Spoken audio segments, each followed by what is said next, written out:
Never seen a lame man walk, never heard a dumb man talk, never seen a blind man see. I promise you will change his name. Never seen a canceled debt, never seen all the poor get fed, never seen a prisoner set free. I promise you will change his name.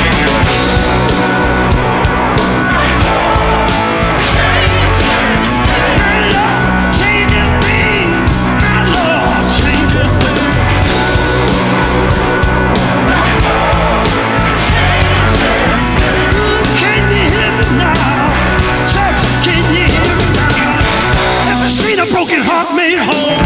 Hey, podcast world, what you doing? I think I scared little Clint. Oh, no. I hit my knee. You got so excited. I Then did. it was podcast time, didn't you? I did. You I got get excited because you know what? It's the Big C and Bigger T podcast featuring my man Big C. Hey, how you do? How you doing, my boy? I'm good. I'm great. So how was your Thanksgiving, Travis? Man, how was my your Thanksgiving, look, man, it's a little different now. Okay. Yeah. Life's a little different on the family side. I went up to beautiful Clinton, Arkansas. It's the foothills of the Ozarks, in case you're wondering. It's a beautiful. The foothills, lovely place. It's like a postcard. It's like a postcard everywhere. Well, went up there. My grandma, is she's in a nursing home. She's 93 years old. Toughest lady I've ever known in my life. Sweetest lady I've ever known in my life. But anyway, she and the best cook ever. You may think your grandma's the best cook ever. You've been lying to the lady. My nanny's the best ever. I'm gonna be honest with you. I'm gonna be honest with you guys on Travis, and I don't care. She doesn't understand what a podcast is. My grandma, my mama is not that good a cook. Really? We'll say my mom will listen to this podcast and she will be laughing and agreeing with me when I say that my mom was not a good cook. Now, there was a couple meatloafs that she did bad that she went and hid outside and the dogs wouldn't even take care of it. No, Mama Sue's a great cook. Yeah. So we know Mama Sue. Now my mom had some things she could do very well. Some dishes. But overall, she'll say, she'll tell you cooking was not her thing. Now, stopping at the Wooster Grocery getting some Chester fried chicken, Mama Betty could handle that. Okay. But anyway, so I go up to Clinton. Underrated. Huh? Chester fried chicken's underrated. It is underrated. It's underrated. Hey, body by Chester fried. Right? So anyway, so it's a little different now. You know, my grandma's not able to cook. She's in a nursing home. My mom is actually in a nursing home also. They share a room together. And so we took Thanksgiving dinner to them. And so my uncle, who is a bachelor, okay, he cooked it. And I'm going to be honest with you, Clint, I was nervous. Okay, like, how's this food going to turn out? You know? No, because you screwed up the turkey. You've screwed up things, and I've screwed up. He didn't do turkey. He did ham. He did dressing. Okay. The dressing is what I was worried about. But we wanted it to be something, you know. But I got to give it to him, man. My uncle killed it.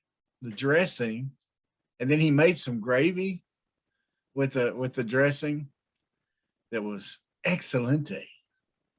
For those of y'all that don't hablar Española, that means excellent. Anyway, he made some excellent gravy for it, and it was so good. And then it was so awesome, man, because my grandma, she's the type, she's a servant, man. When you went to her house, if you came to her house, she was going to be feeding you. She wasn't going to sit down until you had seconds, okay, before she ate her own meal. Well, she's sitting there, and I'd be sitting there, and my plate would get a little low, and she'd reach up and grab that spoon. I'd be like, "No, Nanny, it's okay, it's okay." And man, she was putting away the ham. The ham was good, really good, and but the best part, like we said, was a blessing. What we're thankful for last week was family, man, getting to hang out with family. So it was good. See, we went to Fayetteville and we went, it's my brother and my cousin Brandy, and it's weird. Me and my brother are the adults now. And like, there's kids there. When did that happen? I mean, they're not us. Like, okay, we're in charge of everything. But man, I stayed, Paul's wife works at a hotel. So I couldn't put up with Paul because I love my brother. I really do. I love my brother. But only so much. Usually after a couple of hours, I'm like, I'm gonna go to jail for murder. So I had him give me a hotel room, and man, the bed was fantastic. I slept. I mean, there's nothing beats your own bed. But man, how was your stay in Clinton? How was the facilities there? Well, see, I also a lot of times I stay with my aunt when I go up there, but her son and grandkids were in, so that had that area taken. So I stayed in a hotel also. Your choices in Clinton on hotels ain't too great. How many hotels you think? I know there's a hotel in Greenbrier. There's one in Greenbrier. There's two in Clinton that are decent. And then there's a couple that, if you were working there, that, you get the weekly rate kind of deal. and I don't know about them. They've been around since before your boy was born. Yeah. And probably still got the same beds from before your boy was born. So, but anyway, I, in a hotel, sometimes I get a little confused, man, because you got all them pillows. Right. Like, at home, I got two big old king size pillows. I'm good, right? They cover my bed. I'm good. Well, there you got these little 5, little ones or whatever. And I got them stacked up in different places because I'm watching TV or whatever. And I woke up, I was going to go hunting one morning. And man, I woke up with a crick in my neck like crazy because somehow rolled around and got my neck all jacked up from sleeping on it. And anyway, didn't sleep very good at all. I'm sorry. But I had a good time and I had good dressing. I remember a decent pecan pie. I remember driving to Carlisle one time and I saw it was like there was a hotel there, and it was like they took a mobile home and they had refashioned it. like they had like two mobile homes beside each other, and like they'd made them all into like a little hotel room. I'm like, I'm not even mad. I'm impressed. That's right. Hey, way to go, entrepreneur. There you go. So, dude, did you hear about this week's Holy Shnikes moment? Of course, I told you, but I kept a little detail away from you. Well, yeah, I mean, I know the big story. I mean, the main part of the story, of course, is Holy Shnikes, Lincoln Riley. Yeah, he says, Riley. I'm not going to LSU. He ain't lying. I'm not going. He didn't lie. He never I'm said. Off to La La Land. I'm a Trojan. Yeah. So here's the thing. And that's why I don't blame Lincoln, because we're going to talk coaching carousel, I'm sure. But man, he Oklahoma, when it comes to SEC, even if they move Alabama to the East, LSU is probably going to be the flagship West program for the SEC. Mm-hmm. And then they're still a little brother to Texas. I mean, it is what it is. Even though they beat Texas, Texas is still Texas. He's going to go out to USC, and he's the man. He's the man, and he don't have to play the SEC schedule. He doesn't have to deal with that grind. I mean, he's competing against Oregon. Yeah, I mean, and UCLA. They keep Chip Kelly. I really like if Arkansas got matched up against any Pac-12 team in a bowl game, 1 to 12 or however many teams they got, 14. Yeah. I'm not good at math, but I would like, okay, good. I'm like, there's nobody that we play out of the Pac-12 that scares me. No, at all. Yeah. Yeah. It was an interesting, I mean, I understand why he did it. But it's interesting too, because Clint, it makes you wonder as we talk about, the coaching carousel, is there more going on at LSU that's going to keep some of these big name guys away. You've got to wonder if that, the Title IX stuff and all the stuff with Orgeron and you got to think that. Really, Orgeron, the thing is minute compared to what you got going on with the basketball coach. That's still NCAA still hadn't done a thing. The guy's on tape. Yeah, he's on tape saying he's bribing a recruit, but he's still coaching. Now, here's the thing. I'm going to be just downright honest with you. I can't blame Lincoln Riley for anything because here's the rumors that I heard today of his contract. Okay, so this is always nice. He's getting $110 million. That's what his contract's worth. I'm not sure the duration. In addition to, they purchased both his homes. They bought both his houses in Norman, Oklahoma that he has. He has 2 houses. They paid it for $500,000 over market, each house. They bought him a $6 million home in Los Angeles. And that's like a 2,000 square foot house in LA, though. Yeah, I know. It's like a room that it's like my house. In Norman, it's a mansion.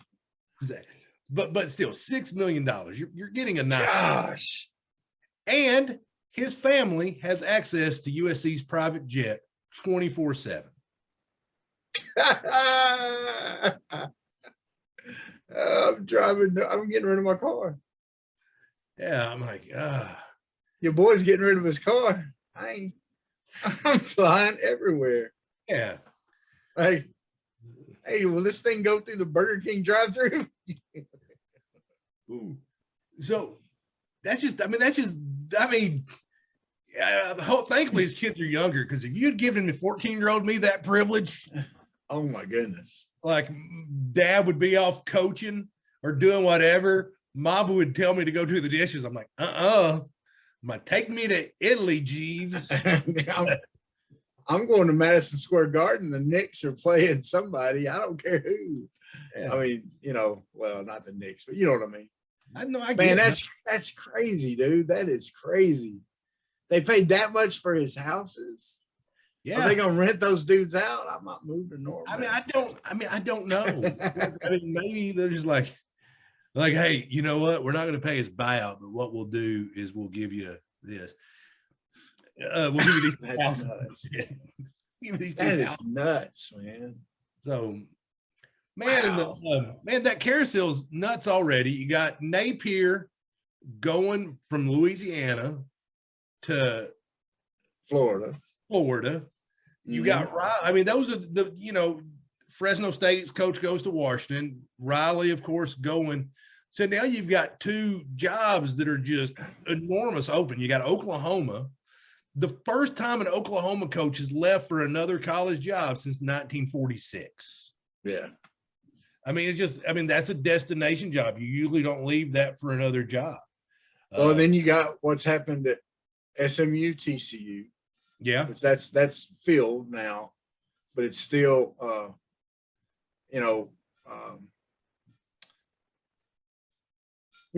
gonna be some openings around.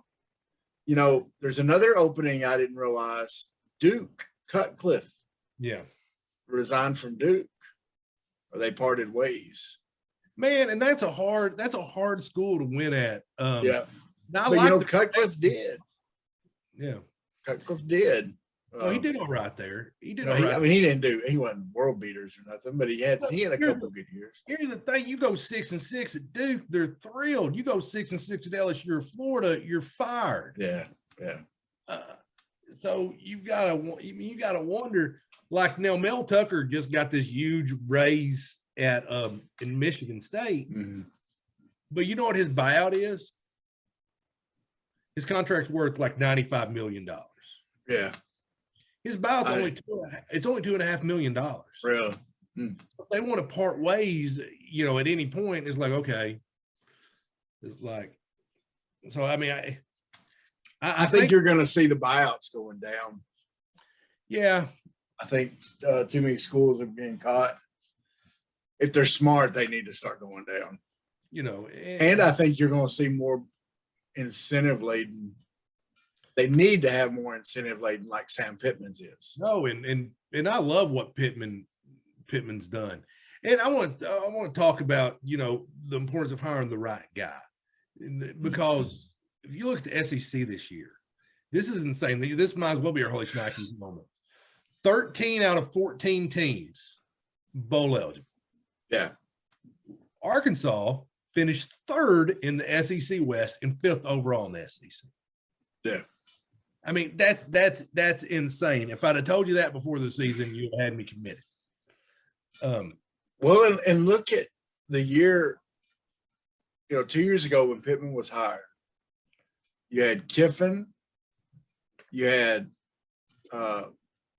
Drinkowitz, you had the Pirate, Mississippi State, all hired at the same time, correct? Was he hired at the same time? No, I think this is Heupel's first year. This is his first year, okay. Yeah, we But played. look, all of those are on the uptick, really. Yeah. No, they are. I think every university, I think Drinkwitz may be the most. I'm not a big Drinkwitz fan. Yeah. I mean, I wouldn't say they're on uptick because I think Odom had them going just as good as. Yeah, and I think you're seeing. They've got they're signing. I think the recruiting class is like 15. They've got a good recruiting class coming in. But my point that I was trying to make is you've got a bunch of 6-6 teams. You got a bunch of 7-5 teams, and Arkansas 8-4 playing the toughest schedule in the country. I think you're seeing that coaching makes a difference. Oh yeah, I mean it makes a huge difference. I saw a salty Missouri fan post on a Saturday Down South article about Pittman is doing this with somebody else's players. Let's see. I'm like, dude, come on, man. They were 4-20 the 2 years before him. 4 wins. He may be doing it with someone else's players somewhat, but the thing he's known for is recruiting. Yeah. The thing he's gonna improve that you don't worry. Like when you hire a Sam Pittman, when they hired Sam Pittman up there to be the coach at Arkansas, there was a lot of things you worried about him being a first-time head coach. Okay. How's he going to organize his team? Is he going to be able to relate to the defense well? Is he going to be able to relate to the defensive coaches well? Is he going to be able to make the big decisions, the timeout decisions, all those kind of things? The one thing, Clint, you don't worry about Sam Pittman on is recruiting. Yeah. He was largely considered one of the best recruiters in the nation. Right. But people saying that need to check themselves before they wreck themselves. They get too close, I'm going to deck themselves. We'll talk more about expectations for the future on a later episode. But, man, but the coaching carousel, you see how important getting that hire right is. Mm-hmm. I think Ole Miss got it right. I really do. Yeah. I think Mississippi State got it right. And Arkansas got it right. And they finished 2-3-4 in the SEC West. Yeah. I mean, teams that fired their coaches 2 years ago. But here's the thing, Clint, too. A couple of years ago, LSU thought they got it right. Yeah. They thought we got our guy. He's a LSU. He's a Louisiana man. He loves the state. Okay. He does. He does. And I think there's been some extenuating circumstances there. And I think too, nowadays we're seeing also what coordinator hiring is so meaning. For sure. And and I was talking to you earlier on Marco Polo about Kendall Briles and how impressed I am with Kendall Briles. Man, and because last year we were sitting here at the beginning of the season and we were talking about, I said last year's offense was built on Felipe Frank's arm. Yeah. It was, because that's what was good. Man, this year they built it on the run, threatening KJ to run. And, when people tried to say, hey, you ain't gonna run the ball on us, KJ threw the ball on him. The way his ability to build an offense around what his quarterback can do at the time is very, very, very impressive. He did it. He did it at Baylor with RG3, De'Aaron King. You know, if he has a guy that he can that he can develop, it's huge. I know, man. I don't want to lose Barry Oldham, but I would rather lose Barry Oldham than Kendall Browse. See, I'm the opposite. See, I think Browse. I'll tell you what. My favorite thing about Browse.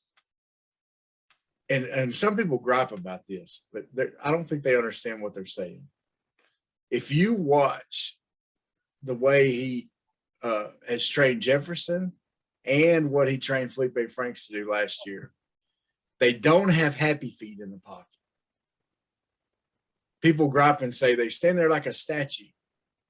Well, that's by design, because the way a lot of quarterbacks go back there and they got these happy feet. Right? They're bouncing their feet. They're bouncing their feet. They're bouncing their feet. And then to throw it, they got to set their feet before they throw. Right? Well, he's getting them back there. They come back. Their feet are set. They're moving like this. When they make their move, when they decide where they're going to go, their feet are already ready to throw it. They don't have to get their feet set. All they got to do is cock their arm and go. And so I think I love that. I think that's so smart. I don't know why more quarterback coaches don't teach their players to do that. And you see Felipe Franks at Atlanta has done pretty good. You know, and you know, he had, you know, he has the best completion percentage ever in Razorback history for a season. And you know, Jefferson is second. Yeah. You know, this year, and, you know, like 65 point something. Anyway, I don't know. I heard some kind of stat like that on the buzz, but Felipe had the best year of his career. Had the best year of his career under Browse. He really did. Yeah. And so I've been now where I have a problem with Browse is, go ahead. He falls into the Gus Malzahn thing of, when a play works, run it till they stop. Okay, which I agree with if it works that well. But he'll do that on a play that works for 3 yards. He'll run the same run and play again, and they'll stuff it for -2. That's not why Gus Malzahn, in his book, when he wrote about the hurry up, no huddle, that's not why he did that. Okay, he did that. If you break a play for about 12 yards, 15 yards, something like that, then go back to it, run it again, and make them stop it. So the goal is you get 12 yards the first time, you get about 5 or 6 the next time. And then if you think you can get it again, you try to get about 5 or 6.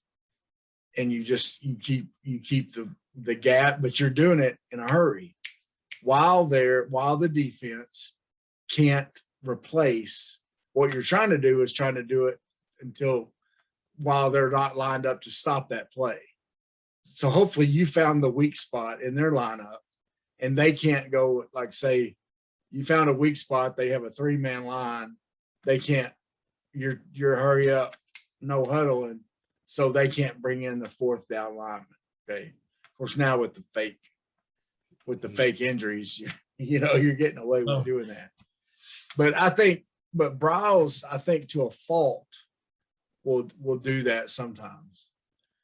Some people have problem with his trick plays. I don't have so much problem with those, because I think if you understand football, you understand he's not running a trick play just to run a trick play. He's getting reads off what the defense is doing off of that motion for a regular pass play he's going to run later.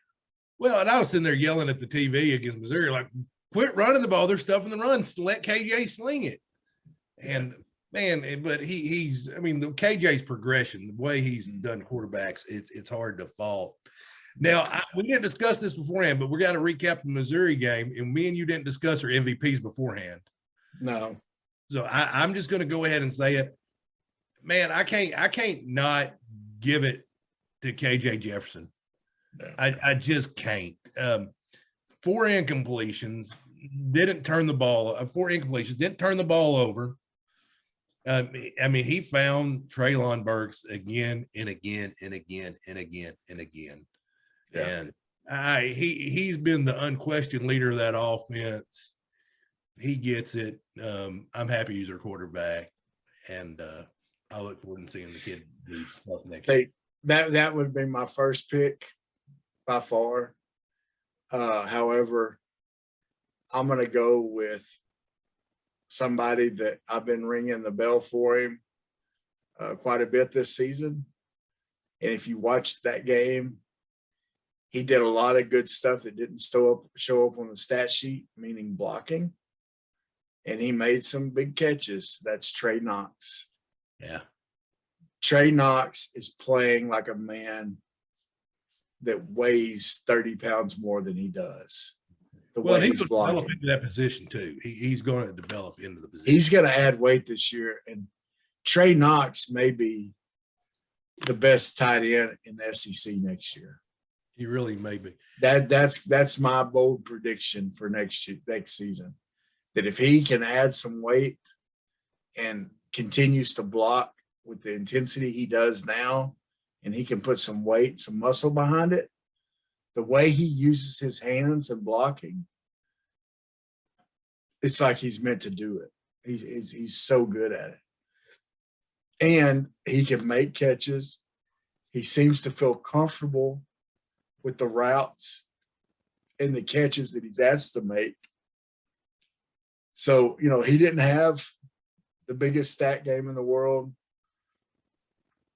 but he had a really good game against Missouri, and he had a really good game, the last couple. And he has, and he's been, what a good tight end is supposed to be. He's been KJ Jefferson's safety blanket. Mm. I mean, how many catches did he have that were just dump offs to him against Mississippi on that game-winning drive?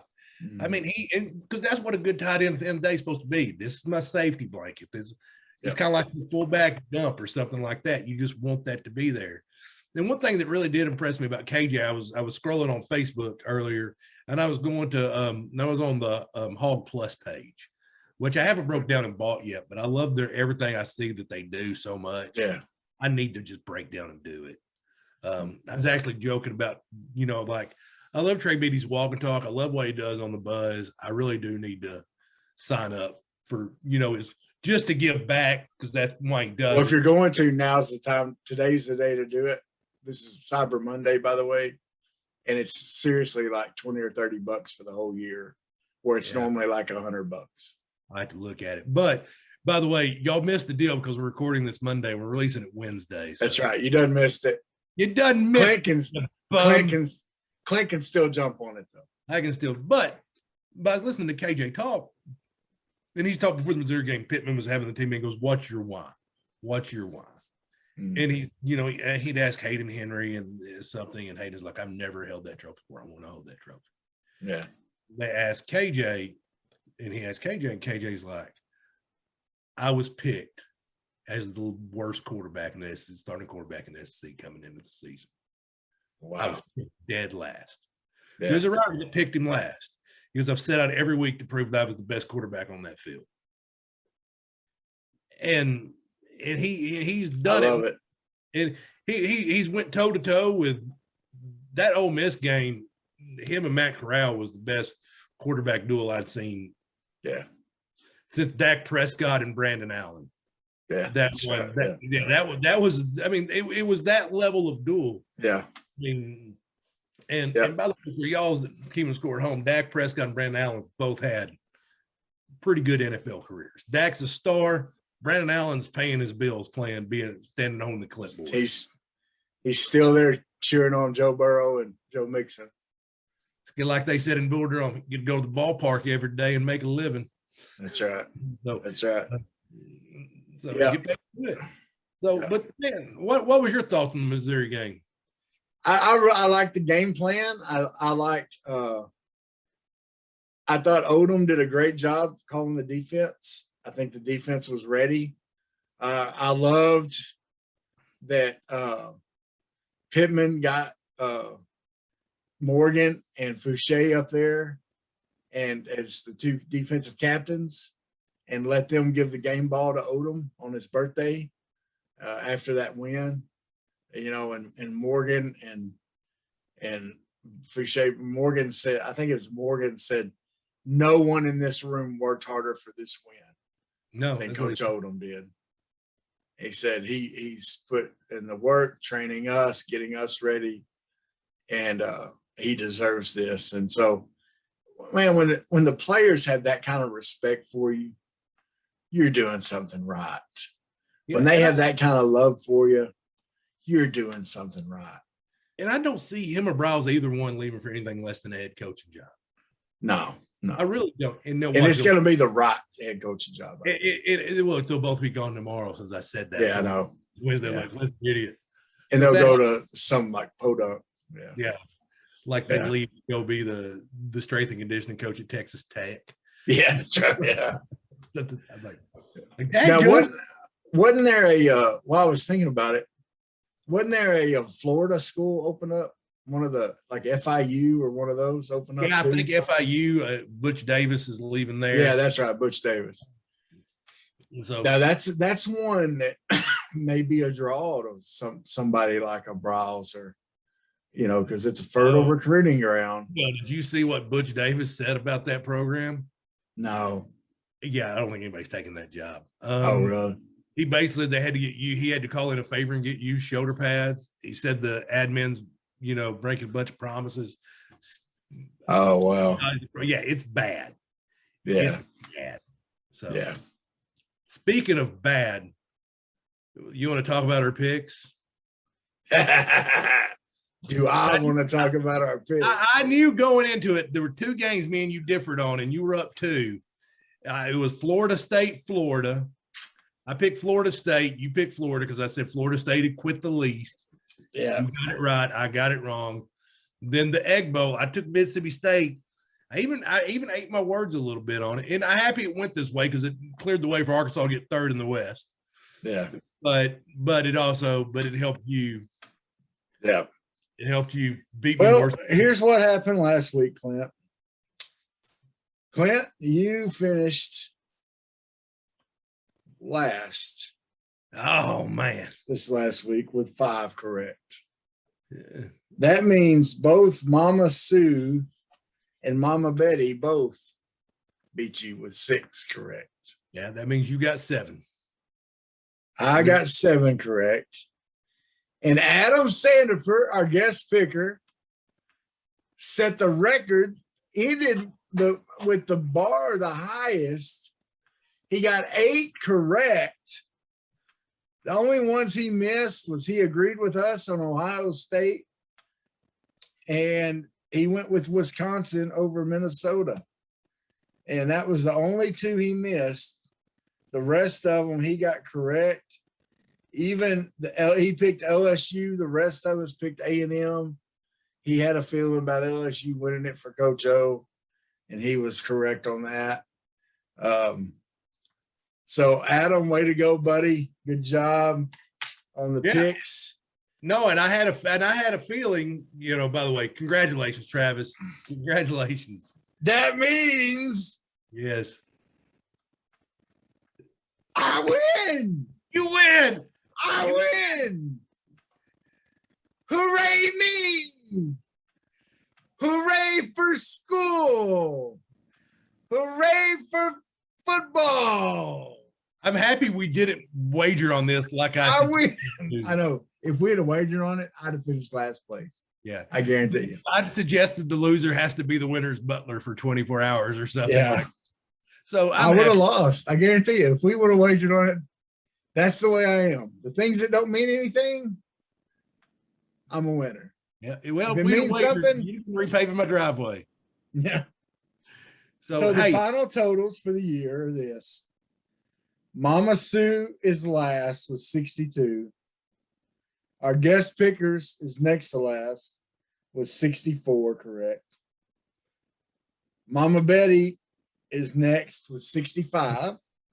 So she finished in 3rd place. I'm proud of Mama. Way to go. Yeah, that's pretty good. But I gotta tell you, my mom said she did some of her homework. Now she watched some. Yeah, no. She knows how to Google on her phone. You know this, right? Yeah. The only thing she knows how to do is she talks into it. Google Arkansas versus Missouri. Anyway, you finished with 74, and I finished 78 with a whopping 78. Congratulations, Big T. Congratulations. I'm the smartest man alive. I'm happy to know that week that I picked Arkansas Tech knowing they were going to lose didn't cost me. That's right. Yeah. I'm like, nah, I'm not gonna have Gabe and my other buddies that played football with listen to the podcast and me pick somebody else other than Arkansas Tech. Well, one week I picked the Browns thinking they were going to lose, and they won. Everybody was hurt, and they ended up winning. So that was the week you shot the moon, wasn't it? That was, yeah. Yeah, you only got shot the moon. Yeah. So I've been watching the basketball team a lot, and I watched them play the Hall of Fame Classic, and they played some ugly basketball, but they played tough and aggressive. What are we, 6-0 right now? Yeah, 6-0, ranked number 10 in the country. Yep. Just played yesterday. Played Penn. Yep. Man, they haven't. The things that concerns me is they haven't shot the ball extremely well. JD Notae's in danger of becoming what Joe Klein refers to a volume shooter. He hasn't seen a shot he don't like. But I mean, he's going to get going and he's going to make it. I mean, he's a great ball player. Concerning me, Devo Davis got kicked out of a game for a flagrant.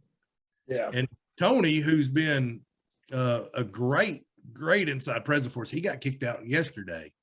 But one thing that's impressive is he manned up, got on Twitter and apologized for his actions.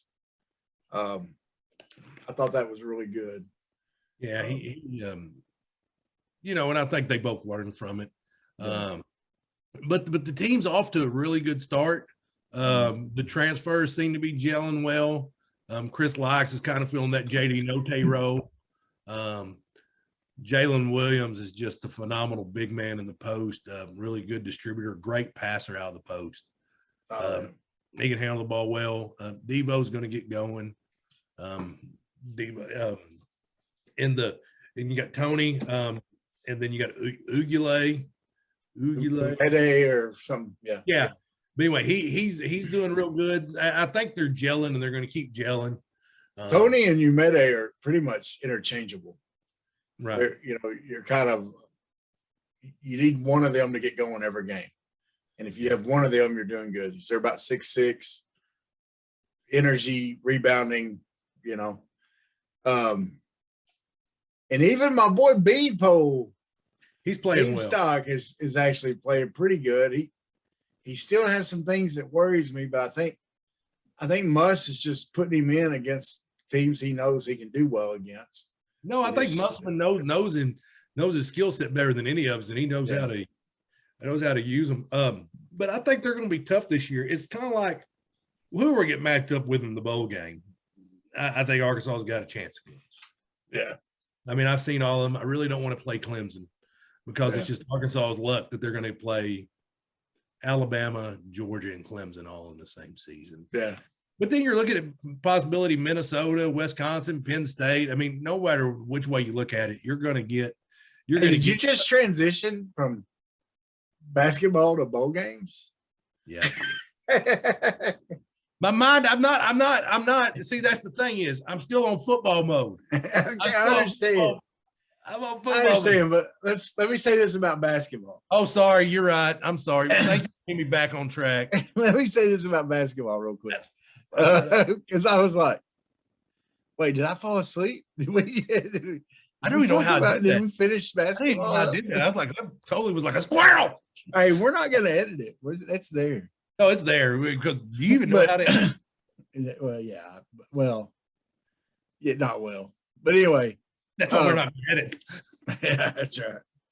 But here's the deal on basketball, Clint. You're exactly right. I think this is going to be a really good team. I think it's got all the parts to be. Chris Like is clutch on the free throws, man. That's been very impressive. Yeah. He hit eight in the final minute or so in one game earlier. He was 8 for 8. I mean, that kind of stuff is You can't teach that. That's just clutch. But then what's going to need to take place, and what's going to take place is they're going to gel together. They're going to get to know each other better, because right now they're still learning about each other. They're still learning how to play together.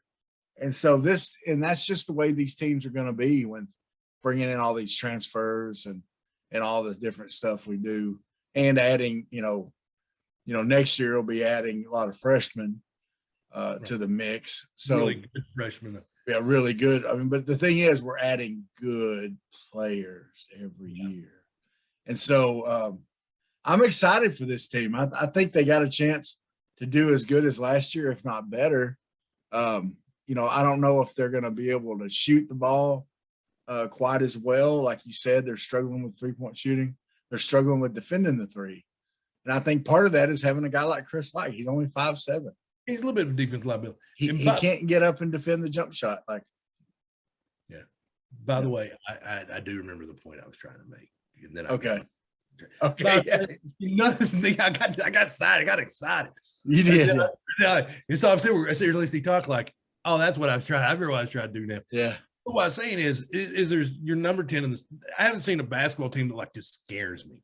None of those teams we're going to play. And that's what's good about football and basketball right now is you got two teams we can play with anybody. We're not scared. Yeah. And all three major sports,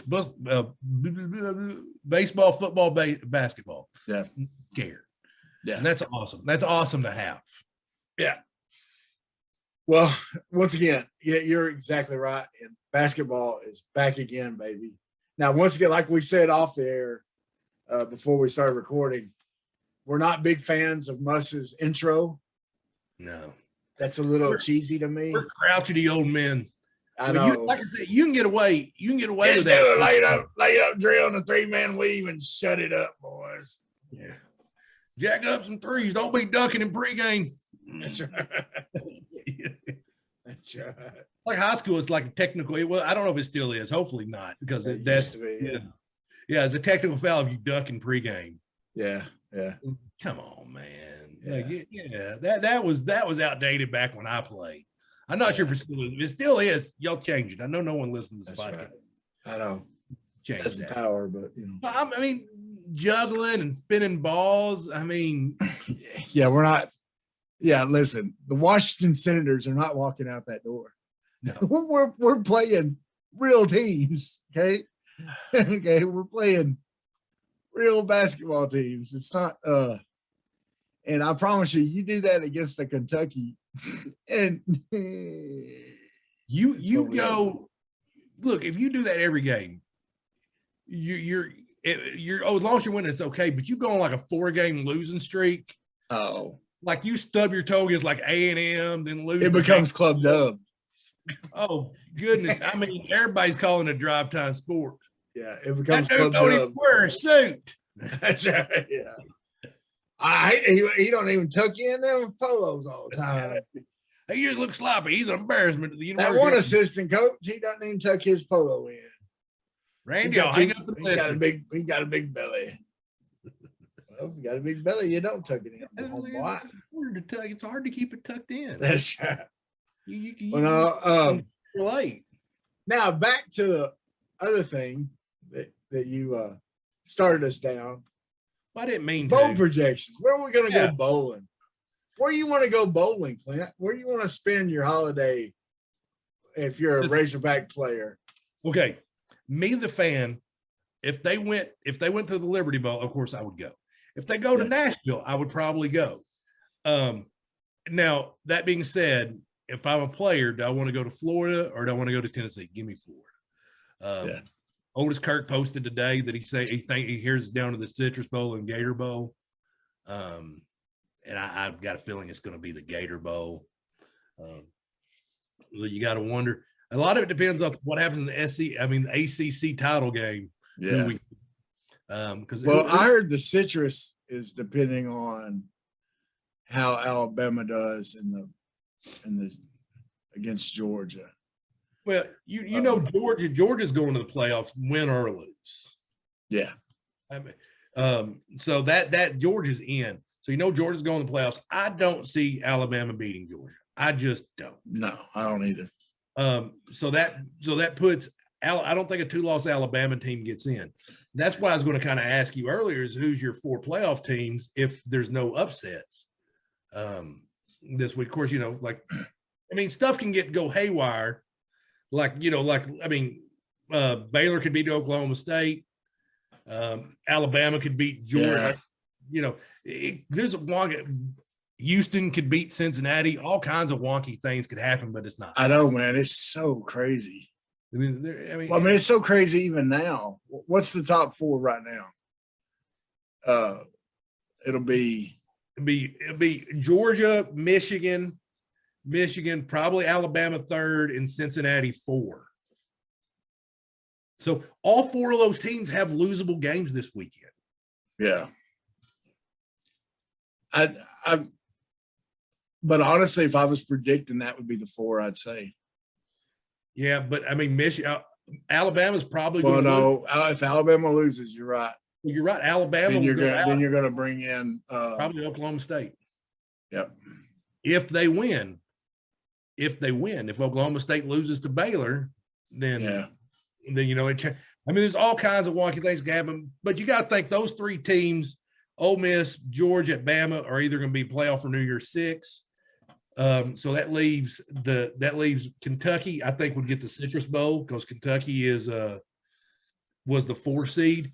That would put Outback, but I'd like to go to the Outback. I think that would be a fun one to go to. They've never been. And then there's the Gator Bowl. But I think they deserve the Outback. And that's where I got my gut feeling it's going to be the Gator Bowl. Outback is in Tampa. Yeah. I think you're right there. I think that would be the best, probably our best, a good fit.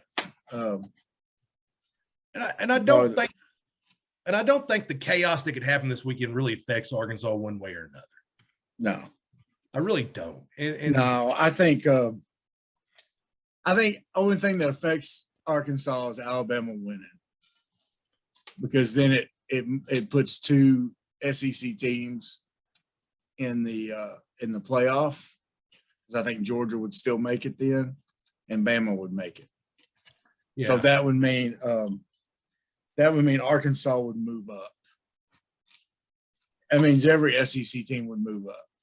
You got to think, and how good of a bowl they would go to. Does Kentucky have a chance to make a New Year's 6 if that happens? That's what you don't know. I think is unlikely. That's what I'm saying. I don't think another SEC team is going to jump in the New Year's 6. I think you got those 3 locked in the New Year's 6 games already. So I still think, I don't know. You don't see Arkansas falling past. They're definitely not going to the Liberty Bowl or the Independence Bowl. Possibility. You don't see them going to Belk, Birmingham, which I don't think it's the Belk Bowl anymore. I think it's the Duke Mayonnaise Bowl. It's Duke Mayonnaise Bowl. Yeah. That's the dumbest name. I know. They still have the best. They still the best Twitter follow of any of the bowls. Yeah. The Larry Kimmel LA Bowl. This gets big enough. Can we buy a bowl game? Yeah. Let's start a GoFundMe so we can buy like a bowl game. That's right. The Big C, Bigger T podcast. Hey man, they say those the new way to raise money for stuff like this is those NFTs. If we can find some NFTs to sell, we might could get us a bowl game. Do you know what an NFT is? Yeah. What is it? I don't know. I'm like, okay, it's like a any kind of art, but it's electronic. Okay, so like the highest selling one was a picture, but there was only like 1,000 of them were going to be made, and this picture sold for like, I forget how much per picture, but it was like you can do music. There's Mila Kunis has done an NFT supported movie, and they, instead of getting like the movie production companies to pay for it and the people that normally pay for movies, they got NFT people, they sold NFTs. So people are part owners of that movie, and they can actually make money on it. If the movie does well, they make money on it. They get profits. Can I It's be almost honest? like a little stock. That's the dumbest thing I've ever heard. No, it's huge, and it's. Well, I don't care. I think it's dumb. I know, but it's becoming part of our work, and I'm probably explaining it badly. You probably. So I can just but- take a picture on my, like I could draw something out on my Etch-a-Sketch, like a get little Etch-a-Sketch. Yeah, you could. And then hey, it's NFT. It's back to You got to make it digital, because it's you sell it in digital form. It's almost like, think of baseball cards, except in digital format. Mm. And some are worth more because of who they are and who did them, who did the art or whatever, and some are not worth anything, Okay. are not worth much. I don't like it. It's I'm still trying to understand it. I don't totally understand it. I've reached that level in my life where, like, I'm an old man. That and cryptocurrency. I don't get Bitcoin. I don't get any of it. I don't get. I'm invested in some of it. I'm trying to figure it out. But then I got introduced to some whole new stuff on it this weekend.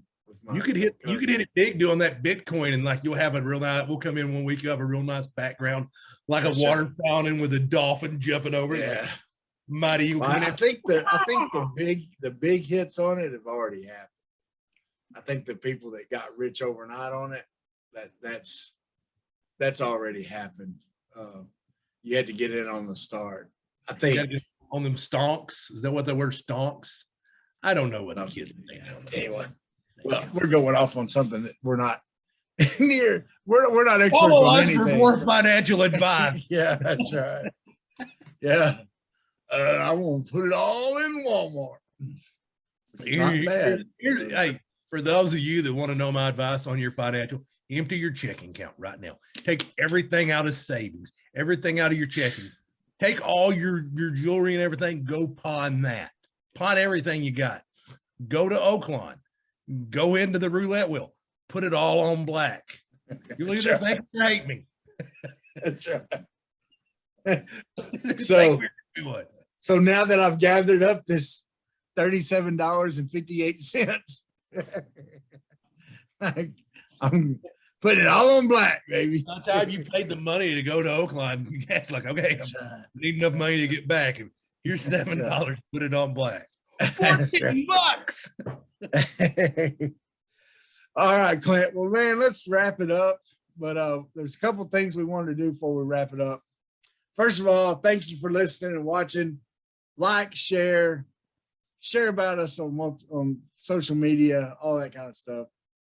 We also, Clint, we've been talking about something. One of our buddies, Joey Powell, he did something. He went and did an open mic night at the Looney Bin. Which is why we started this podcast. We started talking about this. Well, and that's exactly right. I don't think we've talked about this on here before, but me and Clint, when we started talking about some things we'd like to do, and we talked about we'd always wanted to do stand-up comedy, and or at least try it. Right. And we thought, as we were talking about that, we also talked about podcasts, and that's what got us to do this podcast. Okay. And we've loved doing it. This has been I have a blast. This is our 38th episode, but I look forward to it every week. Yeah. I always enjoy the time that it takes us to do this, and just the planning and all that kind of stuff. I love the creative part and working with one of my best friends. Hey, man, and I do think me and you were already best friends. I mean, you right. you admitted you were the reverend at my first wedding. Yeah. Yeah, I messed that one up, but still. Yeah, you messed that one up, but I'm you know what? I forgive you. I'll take the blame. We're better people for it. That's right. That's right. I am. So anyway, Leonard Skinner tried to tell us, Clint. Give it 3. They tried to tell us.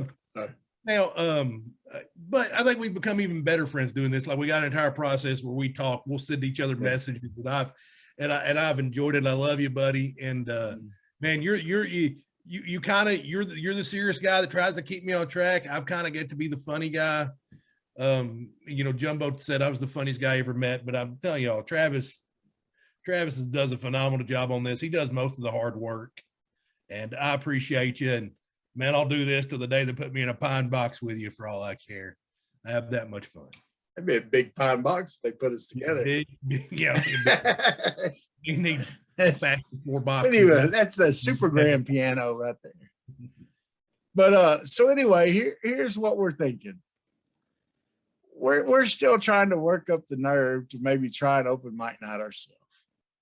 There's a couple places in Little Rock that our buddy Joey, he kind of inspired us. I got another buddy named Zeb Ballantyne that's recently done that too. I got another friend named Tom Eubanks who's done quite a bit of it. He's on the Buzz. He used to be on the Buzz a lot, but he's done it quite a bit around Little Rock. We want to know what y'all think. You think we should try it out? Hit us up in comments. If you know us, text us. Let us know what you think. Should we try it? Should we video it and then post it on our social media for this podcast?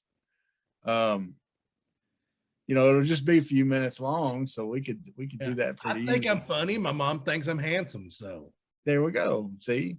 And my mom says I got the voice of an angel. Your mom's a liar. Yeah. But she lies because she loves me. She does. She's trying to shelter you. Hey, that's right. It's good to have a realistic friend like me. That's right. Yeah. Yeah, Travis. No. Those hopes you can have. Let's just forget those. Just tell jokes, fat boy. That's all. Just tell jokes. Yeah. But anyway, we want to hear what you think. Okay. You think we're humorous? You think we could stand up in front of people? People ha-ha jokes? And tell them ha-ha jokes? Ha-ha jokes. And make them giggle? Uh-huh. Are we going to have to? I mean, I'm a minister, so I probably shouldn't do this, but should we buy them extra drinks, get them really drunk so they'll laugh harder at our stuff? Ask to go up later so they drink longer? I figure if it goes bad, I'll just start describing my body and that'll become That's right. Like, you ever seen a man without a butt? Yeah. Goes, I'll just turn around. What if we could do one where a duo? You want to see a man without a butt? You want to see a man with too much? Sorry. We'll get Branscombe in the audience. I'll just start making fun of him. Yeah, he might cut our sponsorship. Yeah, I'm sorry. Hometown. We may not get another meal out of it. Get a roof. We still, get a roof. Hometown roofing. Hometown roofing. But anyway, y'all, seriously, thank you. Those of y'all that listen, those of y'all that watch. It means a lot to us to see those clicks, those views. We may not have as many, look, we'd love to see more, and you can help us with that by sharing it. But hey, just to knowing that some of y'all regularly listen to this and care about what we might have to say and it means a lot to us. It really does. And I love it when I get text from you guys. I really do. Yeah. When I get a friend that says text to ask me questions or congratulations or whatever, it means a lot to me. So I appreciate you. So keep that up. Keep telling us. Keep the feedback coming. Feedback on Twitter so other people see it and they start asking, hey, what are you talking about there? And they may decide to join in and listen to the podcast themselves. Check us out on Apple. You can sign up to follow us and it'll upload it every week when it gets uploaded on Wednesday morning. Spotify, same thing. Give us a 5-star review on Apple. We'd appreciate it. And give us some reviews on YouTube. And Clint, dude, it was awesome as always. Always love hanging out with you, brother. And man, I'm ready to find out what bowl we're going to. And we should have it next week. But next week's podcast, we'll be talking about the bowl. We're going to give out our MVPs of the season. Next week, we're going to do our end of the year awards. We don't know what we're going to call them yet. We've kicked some ideas around. We got some names, but it's going to be whatever it is. It's going to be awesome. It's going to be awesome. Awesome. Big. Get ready. You know who doesn't win an award? Gabe Saracel. He doesn't win an award. No, he wins my Superfan Award. I'm sorry, Gabe. Sorry, Gabe. Sorry. Later. Sweat, work, filthy, dirt, harvest, hurt, kingdom come. Sweat, work, filthy, dirt, harvest, hurt, kingdom come. Listen, that's why I sweat when I work. My hands get filthy down in this dirt. Won't see no harvest till I hurt.